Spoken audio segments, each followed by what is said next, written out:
Cell phones. Even those of us old enough to remember life before them can hardly imagine life without them now.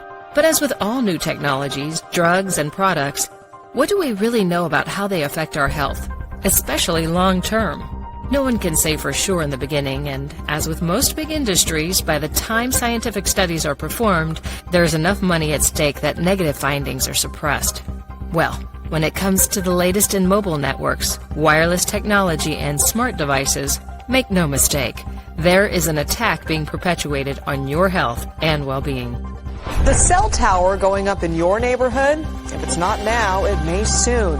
They say it would allow phone companies to put up new antennas in your neighborhood, whether you like it or not. But to pave the way for that game change, telecom companies need to put up between 30,000 and 50,000 of these small cell antennas. Local neighborhoods would be seeing something the size of a refrigerator showing up on a street pole, and they could say nothing to stop it. They have no place in front of homes in residential neighborhoods. Now, what about the ones that are already up? The ones that Excuse me. Of all the places in Shadyside, why are you trying to put a cell phone tower in my kid's playground? It's because you're getting beamed with all these invisible signals, but they're high-powered signals that are directionally aimed at the devices that are using them. The manufacturers actually tell people in the instruction manual, which I never read, not to put the cell phone against your ear. It's time to tell the parents about the truth. Wireless causes cancer.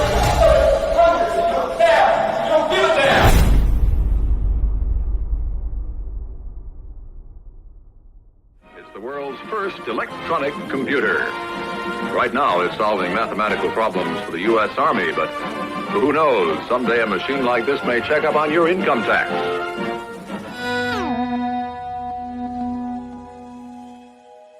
Any technology that pollutes the air by sending signals wirelessly can contribute to electropollution. Today, that means more than cell phones, laptops, and tablets. It means all of your smart devices, from TVs to toasters, smart meters to baby monitors, and refrigerators to speakers. Even fitness trackers have recently shown to negatively impact wearers with the Wi-Fi radiation they give off, causing a variety of reactions, ranging from skin rash to insomnia. All of these devices all emit electromagnetic radiation, often abbreviated as EMR or EMF for electromagnetic frequency. This kind of radiation is non-ionizing radiation. The risks from ionizing radiation, such as that from X-rays and nuclear power, are not as contested. Because it is non-ionizing, the industry would have you believe it is risk-free. But studies show this kind of radiation does impact human health, especially over an extended period of time. As these bands become cluttered with more and more devices, the networks slow down, unable to meet demand. This is supposedly why engineers created 5G, a place in the spectrum that still has wide bandwidth available, in the millimeter range. Millimeter wave technology will supposedly offer us the ability to transfer and download vast amounts of data and videos, with speeds up to 100 times faster. Downsides admitted to include massive use of battery life and the need for more cell towers. A lot more. Millimeter waves are short waves, therefore obstructed easily by buildings and other physical or geographical objects, which translate to a need for many, many more towers. In fact, experts estimate that we will need 1 tower for every 12 homes. This would make it virtually impossible to avoid the radiation from these towers. People are getting neurological effects, people are getting cancer from wireless radiation, people are getting immune system problems, and fertility is affected, basically affecting all systems of the body. Proponents point out that this move will drive the economy with jobs, such as for installing new towers. But what about the health concerns associated with the technology? Is it our economic duty to suffer the risks to our health? Cell phones first appeared in consumer markets in the 1980s without any government safety testing. Less than a decade later, users were already being diagnosed with lethal brain tumors, with lawsuits and fake research to prove safety following soon thereafter. As early as the 1990s, when fewer than 10 out of every 100 American adults had a cell phone, scientists proved that radiation from cell phones and towers damages DNA. Quickly thereafter, the science began piling up. Multiple studies show a link to brain cancer and brain tumors, up to 3 times increased risk. with even higher risk for those who use cell phones before age 20. Studies show radiation from cell phones cause tumors around the heart. On the second floor where it took me lessons, there are 7 wireless routers on the ceiling and many people using wireless laptops. It was there that I felt like a volcano was erupting in my heart. Scientists repeatedly find that cell phone radiation impacts fertility and causes low sperm counts and increases risk of miscarriage by as much as 50%.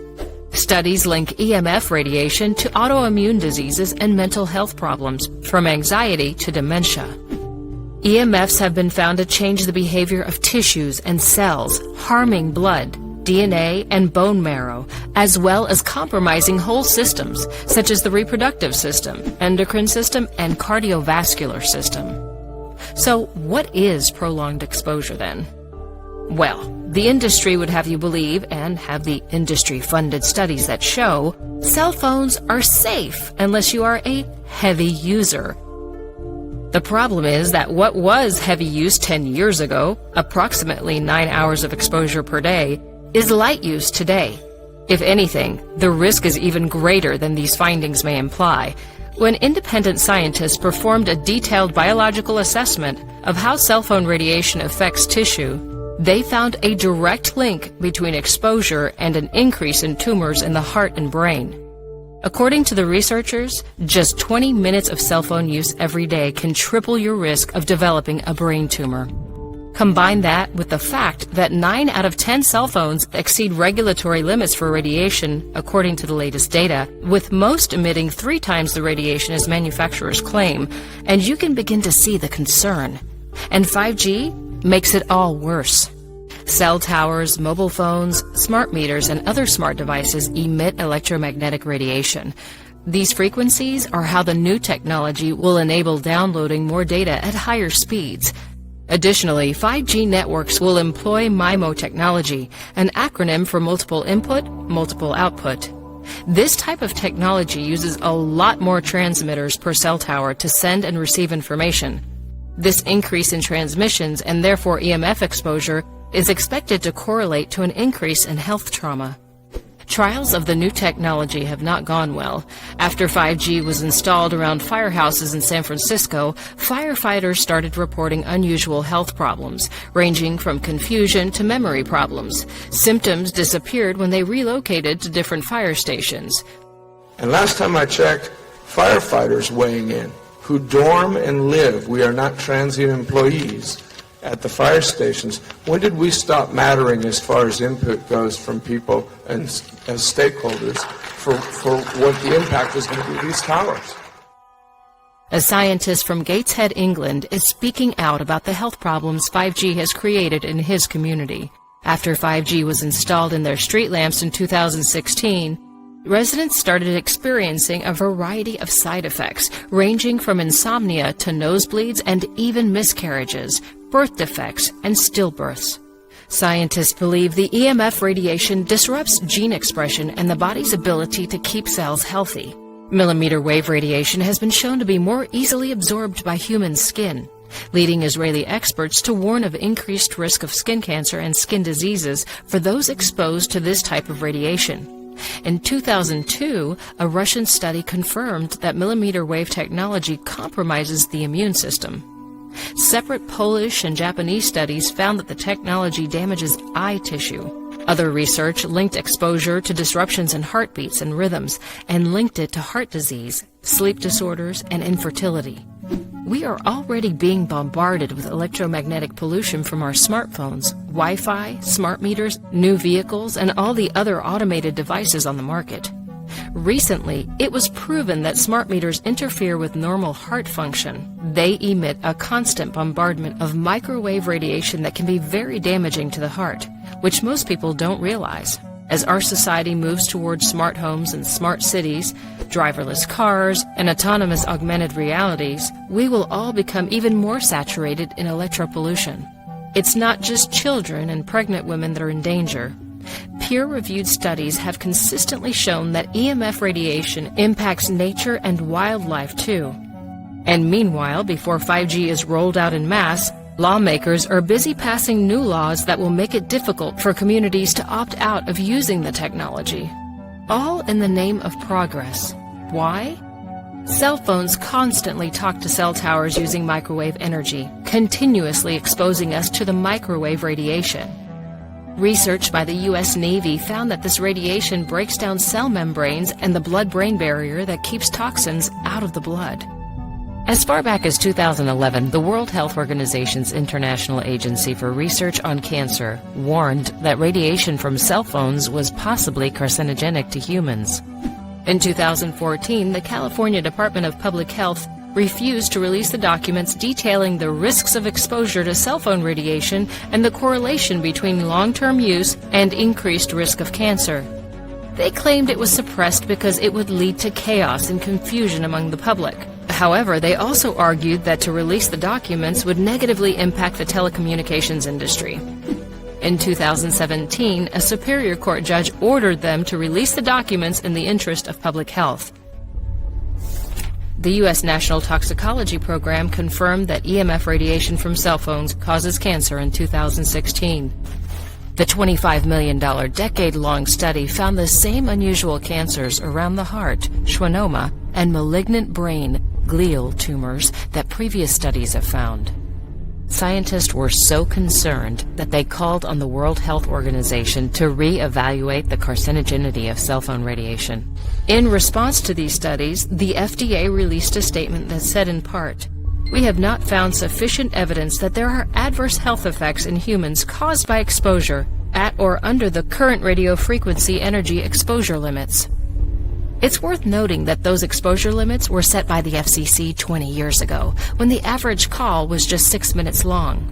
The industry has been funding their own research outcomes since the 1990s.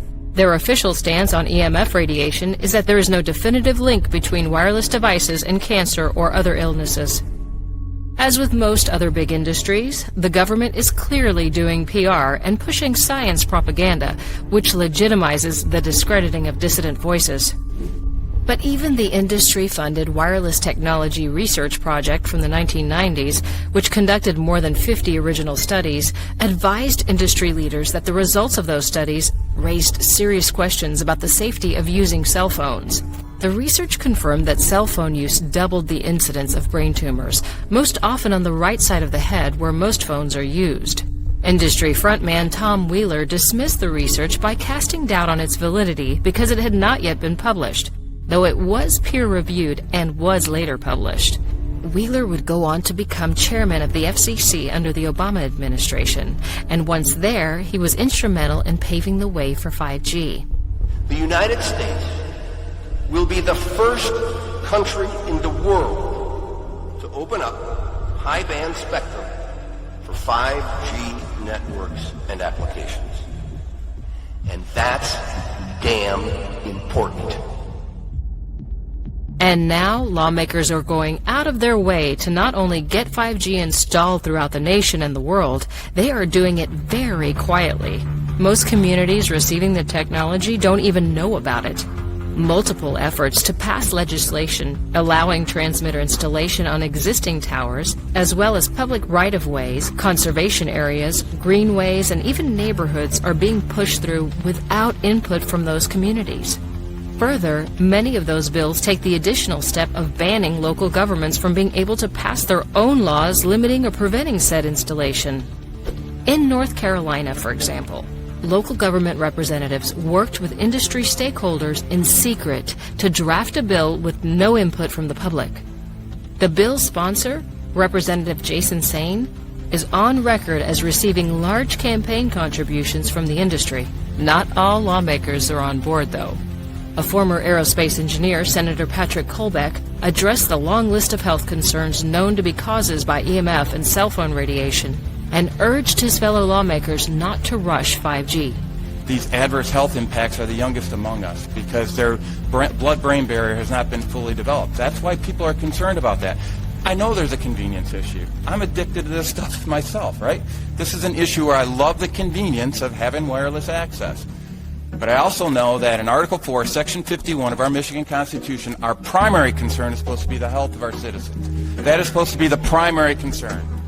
It is also worth noting that several countries have more stringent rules on cell phone radiation than the U.S., including China, Russia, Italy, France, and India. More than 190 experts have expressed concern about the health risks of 5G wireless networks and urged the industry to delay implementing the technology until it can be evaluated by independent researchers. But those pleas have fallen on deaf ears. Nowadays, 95 out of 100 Americans and 3 out of 4 adults worldwide have cell phone access. That's more than 5 billion people.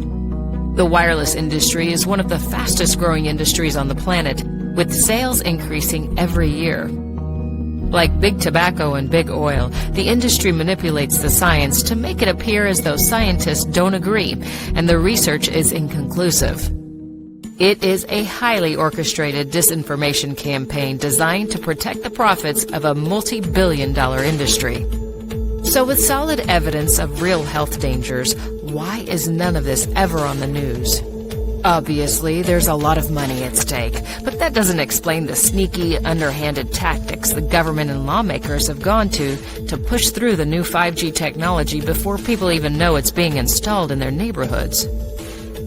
Previously filed under conspiracy theory, the body of evidence proving the dangers EMF radiation and the risks of using cell phones and smart devices is becoming too big to ignore any longer. And still, the corporate-owned media keeps silent. Will independent journalists, so often accused of spreading fake news when they stray from the accepted narrative, be receiving any kudos or acknowledgement of the service they have provided? Most likely not. Mike Adams, publisher of Science.News and Health.News, has been warning about the dangers for over a decade. He says that for years, the mainstream media insisted there was no link between cell tower radiation and brain tumors, effectively putting billions of people at risk and costing an unknown number of innocent lives. So why the media blackout? What's the real reason behind the push for this untested technology? We know it's all about the money. But we're not just talking about the infrastructure and new phones. It turns out that 5G, with its MIMO technology and lightning-fast speeds, will allow devices to communicate with each other better, seamlessly, and effortlessly. Which means you won't even realize that your devices are sharing information with each other, as well as other people. Namely, corporations that want your data for marketing and surveillance. They are setting up to collect massive amounts of your private data. This is the technology that will allow automatic, real-time, online surveillance of everything and everyone. That's where the money and the motivation to spread this technology is coming from. But at what cost? In all the research on EMF radiation, it has also been discovered that children's brains absorb twice the EMF radiation that adult brains do. And by today's norms for cell phone usage, it's fair to say that most youth over the age of 10 or 12 would qualify as heavy users. Studies have linked behavioral problems as well as mental health problems in children to EMF radiation. Furthermore, cell phone use is hindering the development of social skills. Experts warn parents that heavy smartphone use is actually linked to increased social isolation, as well as depression and suicide.